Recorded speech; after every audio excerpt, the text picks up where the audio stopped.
School trip. आयु बस में बैठा, बस यही सोच रहा था कि वो पहाड़ कैसे होंगे। आयु जो 15 साल का था, पिछले 3 साल से चंडीगढ़ में ही रह रहा था, फिर भी वो कभी हिमाचल की हसीन वादियों में नहीं गया था। पर उसका ये सपना इस स्कूल ट्रिप में पूरा होने वाला था। ढेर सारे लंच बॉक्सेस से खाना खाते हुए और अंताक्षरी खेलते हुए पूरा दिन बीत गया था। वो शिमला पहुंचने ही वाले थे कि पता नहीं कैसे उनकी बस जो कुछ मिनट पहले एकदम ठीक चल रही थी, उसमें से धुआं निकलने लगा। रात बहुत हो चुकी थी और बच्चे साथ में थे, तो सब टीचर्स ने मिलकर फैसला लिया कि वो पास में ही एक होटल के अंदर रुक जाएंगे और सुबह मैकेनिक को बुलाकर बस ठीक करवाकर शिमला के लिए वहां से निकल जाएंगे।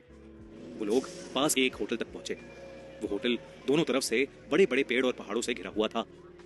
सब टीचर्स ने बच्चों को होटल में अलग अलग कमरों में बांट दिया और डिनर के बाद सब सोने चले गए। आयु को अपने 2 दोस्तों अमन और रोहन के साथ कमरा मिला था और वो बहुत खुश था क्योंकि वो दोनों उसके काफी अच्छे फ्रेंड्स थे। आयु, अमन और रोहन जब कमरे में गए तो कमरे की खिड़की से उन्हें जंगल के बीचों बीच एक झील दिखाई दी।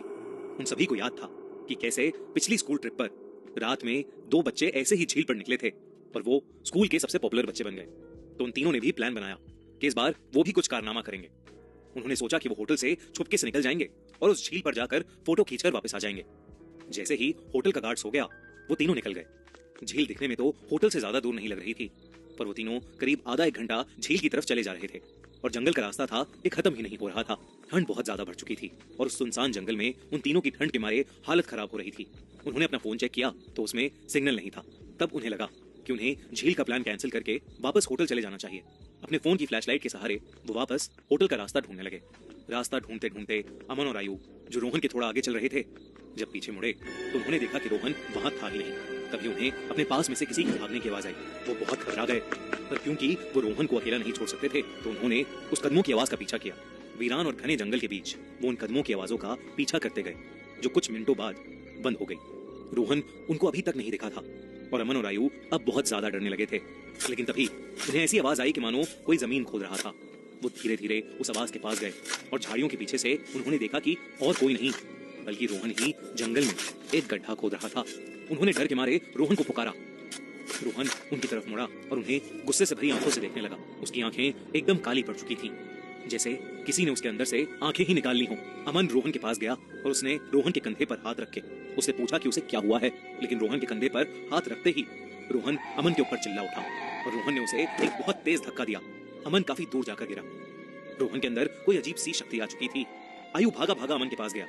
रोहन अब आयु की तरफ आगे बढ़ने लगा, पर जैसे ही वो आयु के पास आया, रोहन को अजीब से दौरे पड़ने लगे और वो बेहोश हो गया। आयु उसको होश में लाने की कोशिश करने लगा और जैसे ही रोहन होश में आया, उसने अमन की तरफ देखा और जोर जोर से चिल्लाते हुए कहने लगा, वो अमन के अंदर है।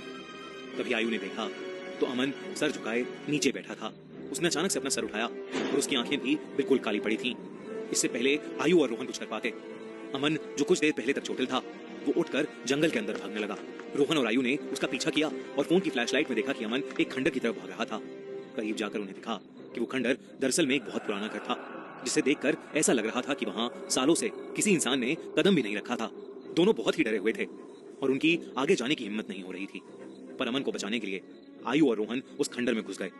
ऊपर के एक फ्लोर से उन्हें एक आवाज आ रही थी।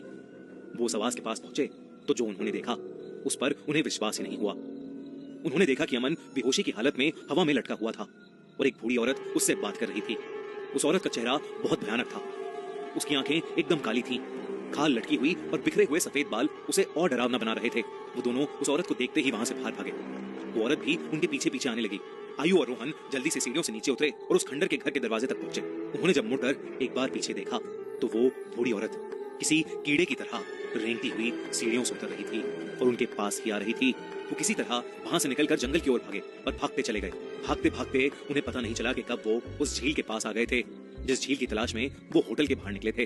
रोहन और आयु दोनों भागते भागते उस झील के अंदर गिर पड़े और डूबने लगे। उन्हें ऐसा लग रहा था कि जैसे कोई उन्हें अंदर खींच रहा हो। आयु किसी तरह झील से बाहर आ गया, पर उसकी आंखों के सामने रोहन झील में डूब गया और वो कुछ भी नहीं कर सका। आयु ये सब देखकर इतना घबरा गया कि उसे चक्कर आने लगे और वो वहीं बेहोश होकर गिर पड़ा। आयु की जब सुबह आंख खुली तो वो उसी होटल के कमरे में था। वो भागकर बाहर गया तो बाहर पुलिस की बहुत सी टीम्स थीं और जमीन पर सफेद चद्दर में लिपटी हुई रोहन और अमन की लाश पड़ी थी। पुलिस ने तो इसे मर्डर घोषित कर दिया था, पर आसपास के रहने वालों ने बताया कि कई साल पहले उस जंगल में एक बूढ़ी औरत रहती थी। वहां उसका एक घर था।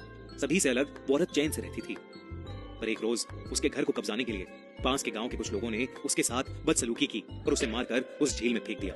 तब से कोई भी इंसान रात में जंगल की ओर या उस झील के पास नहीं जाता।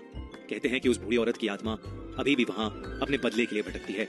काश ये बात इन तीनों दोस्तों को पता होती तो शायद आज आयु के साथ साथ रोहन और अमन भी जिंदा होते।